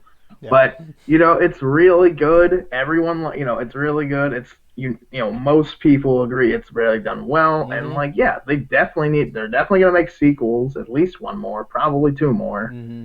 And then, go from there. And I mean, imagine this game in other environments. Maybe as this High Republic series gets going, make one of those games, make one for the Clone Wars, make one where you can, make one where you make your own character, first of all. Because, that's what this game needs so hard. That would be so good. Yep, Jedi Academy did that, 20 years ago. Just let us... Right? And, it would be so, especially with, it would be so easy to do that. Or, maybe even a face scan feature. Who knows? Mm-hmm. I know, the EA does that for, 2K, so they can do that for this. Who knows? Yeah. Oh, wait, that's not... Wait, no. EA 2K, well... 2K and EA aren't the same thing, but... There's one... No, wrestling isn't them. They don't... Do they do that for, FIFA? Maybe. I've never played it. I don't think they do it for... They could, though. It's not that hard. I know there's a creative character in... the WWE games, And I think, Okay, I think that's also yeah, 2K. it is. Yeah. Sports is either if it's a sports game, it's either 2K or EA, Yeah. or Konami has a soccer game that's bad. Hmm. I didn't know Baseball, that. I think, is exclusive to Sony with their MLB the Show series. Yeah. Yeah, I forgot about that game. But yeah, but I mean, the point is, a face scan feature isn't that hard to Yeah. add in. They could do something like that, and maybe that's too much. But just being able to customize your own character, make them an alien or a human or whatever you want them to be, would be awesome. Yeah. I would play the mess out of that game Mm-hmm. multiple times. Um, so currently, instead of E3, the main guy who's the head of who takes charge of the game awards, Jeff Keighley, is currently doing this thing called the Summer Games Fest, where he's using his platform to just like kind of let people talk about new games that are coming out that would have been announced at E3. They'll like kind of kick off of this event, but it wasn't actually branded Summer Games event, but he says it is because I guess he can do that. There was this Xbox Series X showcase a couple weeks ago, and it was the games they showed were actually really cool. Just the format they showed it in weren't the best. It was essentially a Nintendo Direct that lasted 30 minutes too long. Mm. So the first game they showed was a game called Bright Memory Infinite, and Okay. which that title alone sounds awesome, but like the the gameplay started with like this guy with a gun, just like first person running, and like he's like shooting things, and then he like runs on a wall, so like very Titanfall-esque right now. So Mm-hmm. that's always good, running, and then he like grapple hooks up onto like a top pole wall running, and then you kind of notice that like the thing he's running on is like a kind of more like Asian feudal Japan style architecture. Ooh. And then like he jumps down, still keeps shooting things, and then these ninjas come out of nowhere, and then he pulls out a freaking katana and like parries them in first person. I'm like, what is this? What's going on? You go from like Titanfall machine gun shooting to like Sekiro, you know, katana fights. Like, this is awesome. It's like, I mean, yeah, it's a little. I don't understand how we got here, but I'm not complaining. Yeah. Like, Like, I think they said it would be at some point coming out next year, but like those are the kind of ideas I want people to get crazy next gen with, like all these new technology. I want people to make games like that. Just have every idea you can think of, just put it in the game. Just go for it. just go for it. It's like, we can't fit a space battle. Yes, we can. I'm not going to talk about every game, just the ones that I found interesting. There's one game called Second Extinction where you're essentially like fighting off a horde of alien dinosaurs that have taken over the planet. Oh wow! Again, awesome. Crazy, and roll with it. Yeah. Yeah. Scarlet Nexus is a Bandai Namco action game very similar to Devil May Cry, but your main enemies are like weird mutant plant creatures. Ooh. So very Cool. anime inspired. Like it's not generally the type of game you would like pair with Xbox, and it's going to be on everything. But like the fact that Xbox shows it again just kind of showcases they're going to try at least a little harder in the Japanese space, which they don't really do well in ever.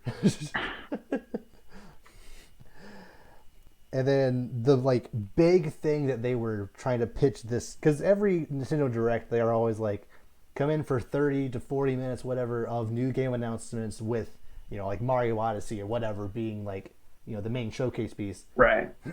This showcase they had their big seller was supposed to be Assassin's Creed Valhalla.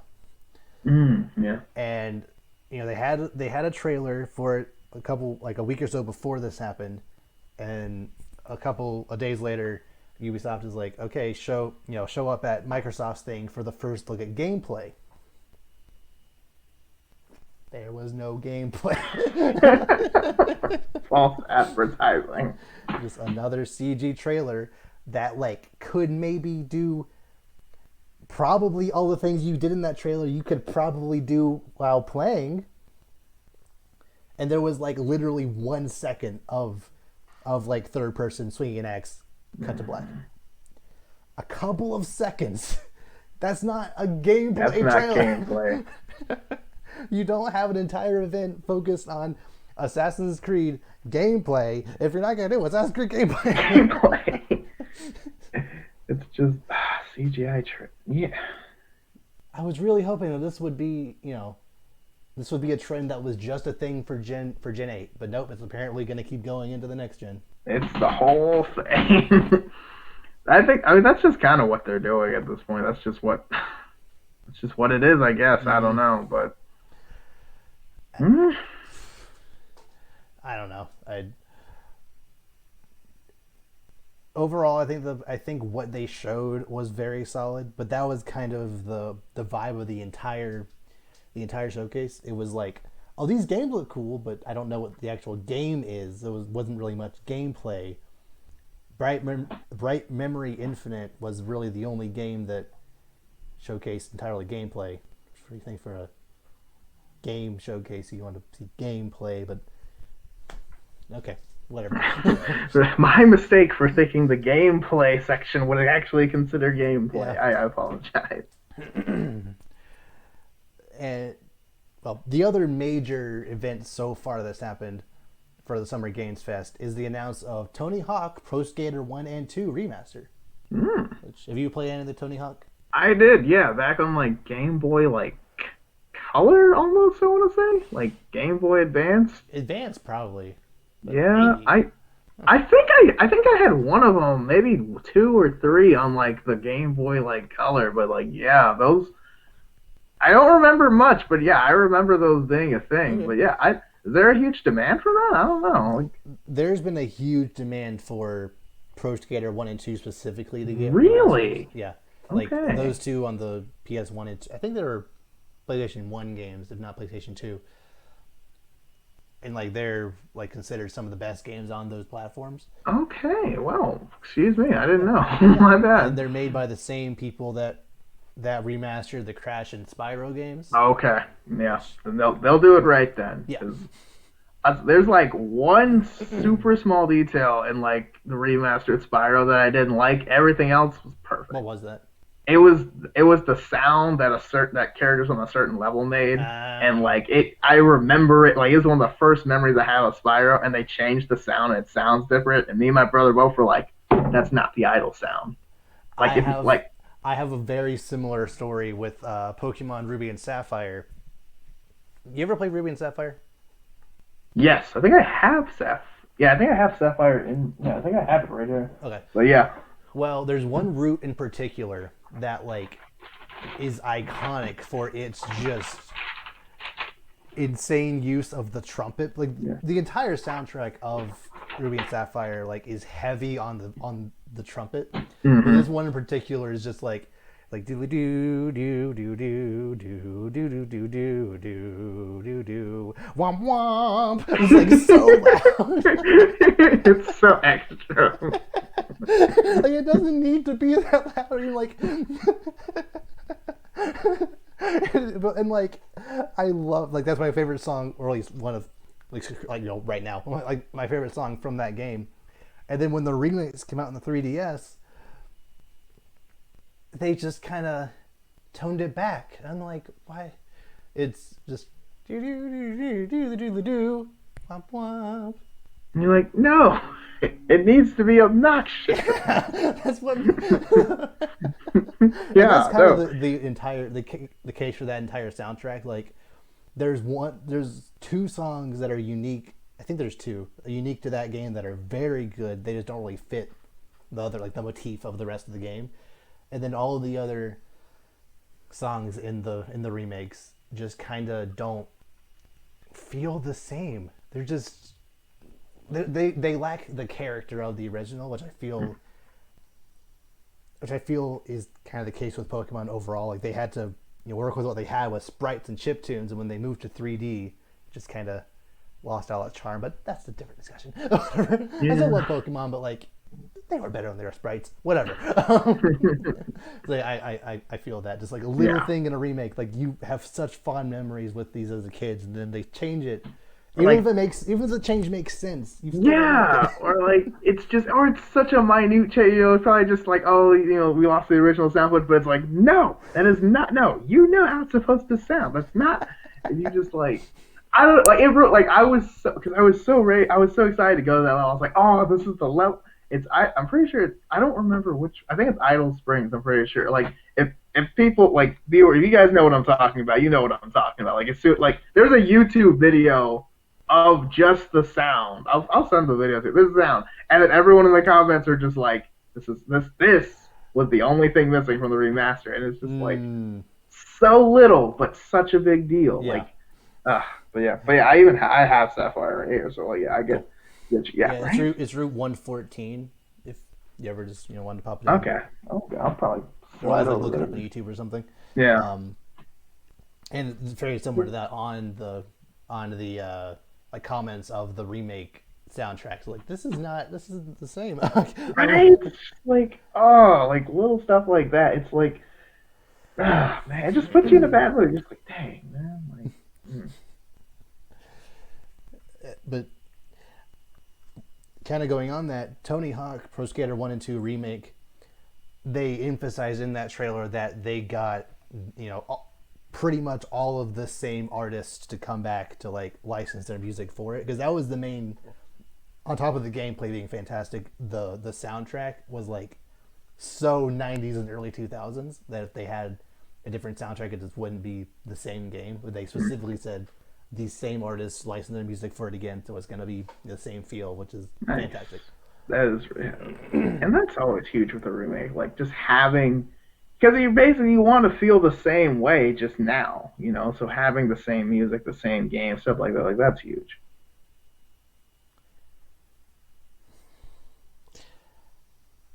So, live update. I was going to end the podcast. Uh-oh. But hang on. This can't be real. Oh, no. What's going on? Hang on. Google Snyder Cut real quick. Oh, God. Oh, no. We're not doing this. It will be an entirely new thing. Zack Snyder 20 plus is happening? It will include Oh. What? Is this happening? HBO Max 214 minutes? That's so long. How long? That's over 3.5. That's almost 3.5 hours. 3.5. Oh. That's over 3.5 hours. So this is okay. So this is happening. Oh my! 7 minutes ago. The nerd world. The nerd world has been turned upside down once again. I guess it's a good thing we recorded this when we did, because that is.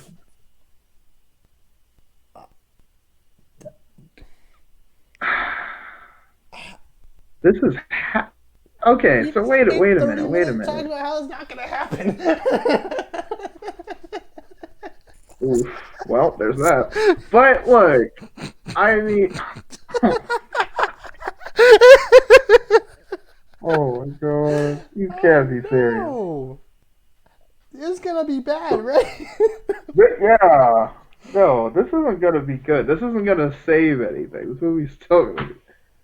Warner Brothers is finally releasing the director's cut of Justice League. It will arrive on HBO Max in 2021.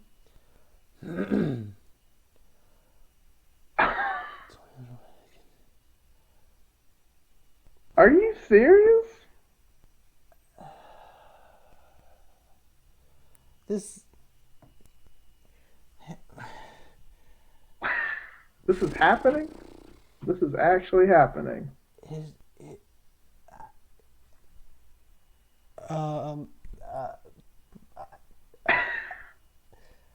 I don't even know what to say right now.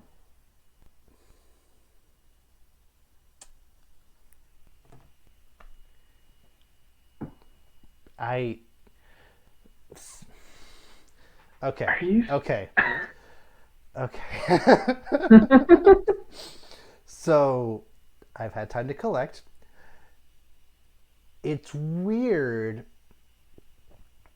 that they're not showing it in theaters. I think. Yeah,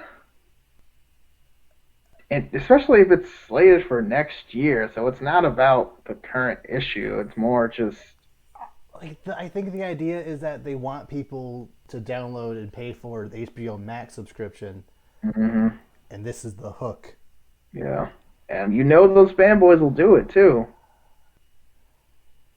But I feel like just imagine if the Avengers Endgame, if that was released on Disney Plus, only Disney Plus, like how that would have been a completely different. I probably would hate that movie, honestly.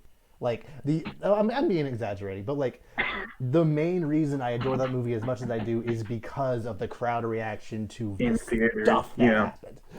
Like I wouldn't have that same. This I would No, probably still like it, but wouldn't have the same feeling about no, it. it wouldn't be in this like you wouldn't get all this adrenaline you felt Just the by first thinking about time it. you saw. Like I would Yeah, definitely try to linger on the bad, or at least the not as good stuff more than just thinking about the fantastic climax and just general good action. Why does so what? Darkseid need to be in the first Justice League movie? That's I so mean, dumb. what do you think they're gonna do? I mean, do you think? Okay, so it's 3.5 hours now. So That's like an an extra hour and a hour, half longer than the hour and a original half cut. long. That's right, because it was a Yeah, so hour and a half long. That's a lot of movie. we the That's reason another movie. yeah, like the main thing. I remember both of us coming out of Justice League, we were like, it wasn't great, but at least it was short. Yeah. At least it was tolerably short. Are we gonna watch this? Pirate I it. feel. Someone's gonna pirate it, and we'll find a way. I know. Like I'm not getting HBO Max, but like If there's a free trial, like even like a week, that's enough to watch it. this is true. But But like this is wow. wow, just wow. So here's my okay. So Go. here's my thing. Here's my thing.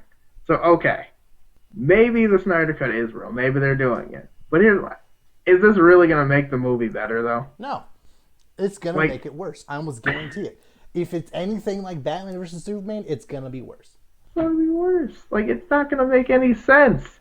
Characters are gonna be all over the place, not have a real personality, make Mm-hmm. no sense. Motivations are gonna be who knows what. Yeah, Dark like side, I don't even know what Dark side's essentially, gonna. this movie is almost definitely gonna feel like two, if not three, movies scrunched into one.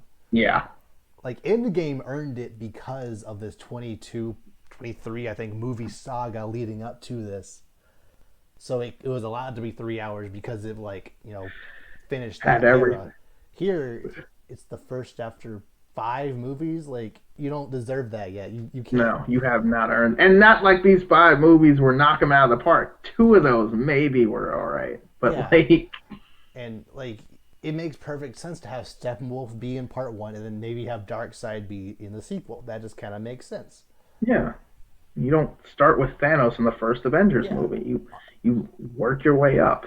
it's especially if they do keep the stinger at the end of Lex Luthor forming the Legion of Doom or the Injustice League, whatever they're gonna call it. I feel like after Darkseid tries to take over, Legion of Doom is just gonna kind of be Not matter. not as big a deal. Yeah. Especially, but I mean, at this point, does it really matter? Because are they even doing that? Probably not. Like, that's what I'm saying. Like, what are they even doing? Like, they're just throwing movies out. There's no universe Even though anymore. Deathstroke looks so I know. perfect, literally Look, perfect, awesome. perfect casting, perfect suit, perfect everything. Looked so cool, but didn't get to do anything. And like, it's weird because like, it feels like they're just throwing movies with DC titles out. They're kind of doing like a Fox thing. They Mm-hmm. own these titles, so they're just throwing movies out every couple of Yep. years because, yeah. But like, not like, are any of these movies connect? Like, I didn't see Birds of Prey, but is that connected to anything that's happened really? It references Suicide Squad a couple of times, but you don't need to actually watch Suicide Squad to get it. Right? There's like a little recap section at the beginning of the movie, just kind of tell you, okay, here's where we are. Like this stuff happened. Watch Birds of Prey. It's fine. It's a fine movie. It's it's It's just, I enjoyable. don't know. It's just like they're none of this seems connected. I don't think they're going to try to connect anything. It's just making movies to make movies, and Mm-hmm. maybe that's what they decide. Maybe they're make this universe making thing isn't what they're trying to do anymore. But they were trying to force it so hard the first time. That's just like, what are we even doing Yeah. here? But I will still say that everything, even though half the stuff we said early in the podcast has been invalidated, I will stand by the idea that the fundamental problem of you cannot care about these characters is reason why this movie cannot work. yeah, Like even if they do get Superman back halfway through, it can't. I don't know. I just don't see a movie where these characters who are just meeting in this way with this Batman, I just can't see it happening. But I just don't care. yeah, I just don't. And like, maybe that's me hating. Maybe it is. Or maybe I just like these characters the way they're also, you're supposed to just going be. off of the precedent of BVS and Man of Steel also being not your favorite movies. Yeah. But I don't know. It is what it is. It's Mm-hmm. But happening. you It's know that even if this movie is actually trash, the fanboys who have been harassing Warner Brothers for the past 3 years are going to go in with the idea that it's already phenomenal and then come out thinking it's phenomenal because that's yeah. just how people are. I mean, that's what I'm saying. Like, you can't convince them. Because I mean, they already think BVS is like amazing. Which It's no, not. it's not. I don't No. care. Like, I love superheroes. I love Batman, but no, it's not. That's really not a Mm-hmm. good movie. No, it's not. Yeah. And like, the same thing with Justice League. I love the Justice League. I love the concepts. I get it, but like the movie does not do it well. No. No. And like, Um, and they think this like hour and a, which do you think this hour and a half is going to be added more towards the beginning, middle, I end? What do you think think? I think they're going to completely rework how Superman came back. I think they're going to because I know in the New 52 when Darkseid first showed up, he kind of like possesses Superman, and because that's essentially how the Justice League formed. Like Darkseid shows up, and then the Justice League forms, and he possesses Superman. They kind of have to fight him off a little bit, and then they all come together to take Darkseid out. So they're going to completely, essentially, the first half I think is going to be at least relatively similar, like how the Justice League formed, under the idea of big stuff is coming.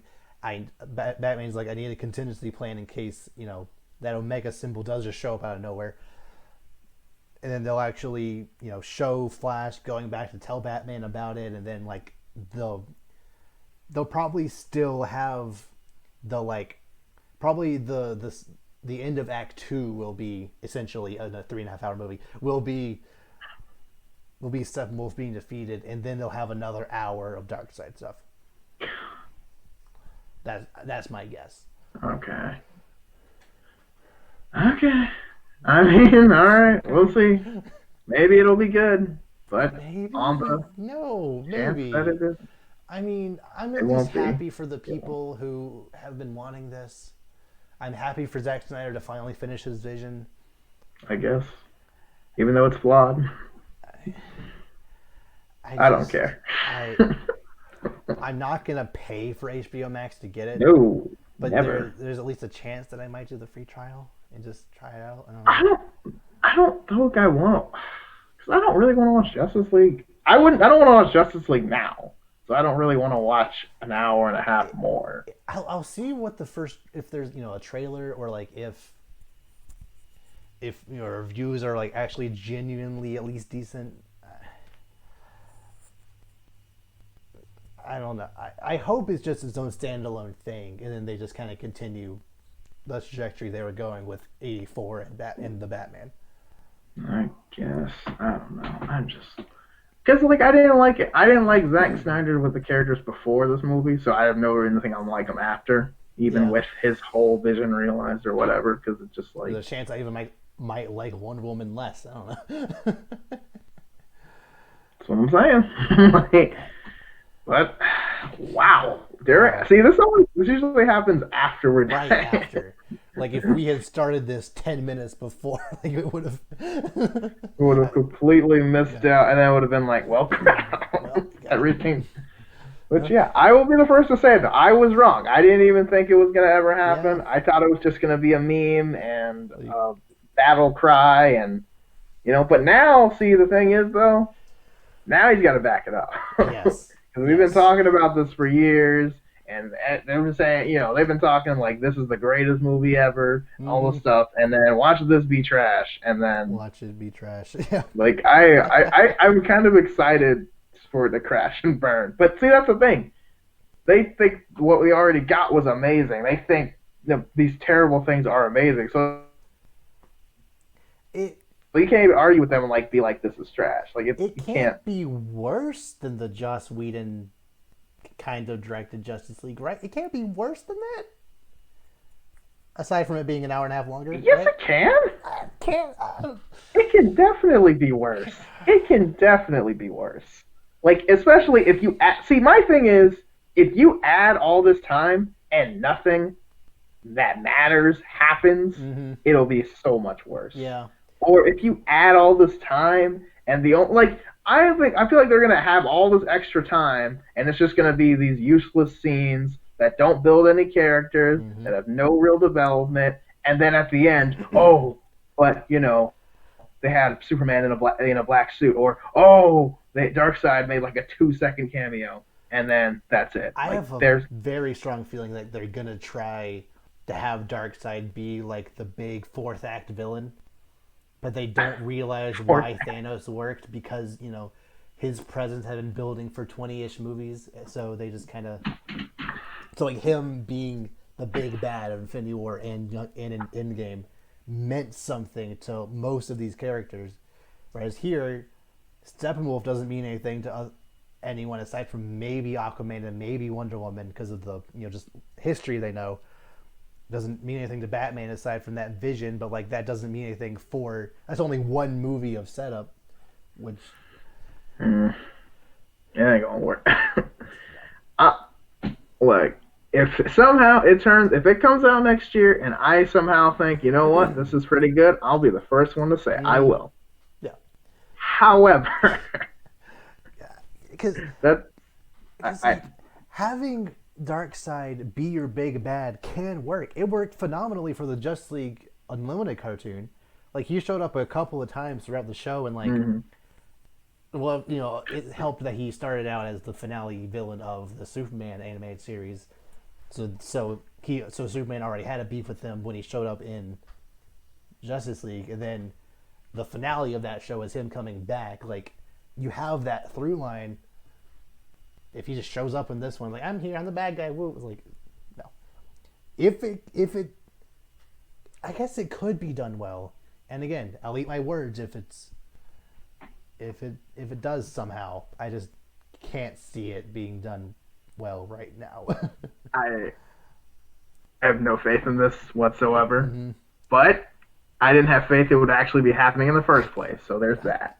Like the nerd clash today was going to be a joke one of which will come out first, Cyborg, The Flash, or the Snyder Cut.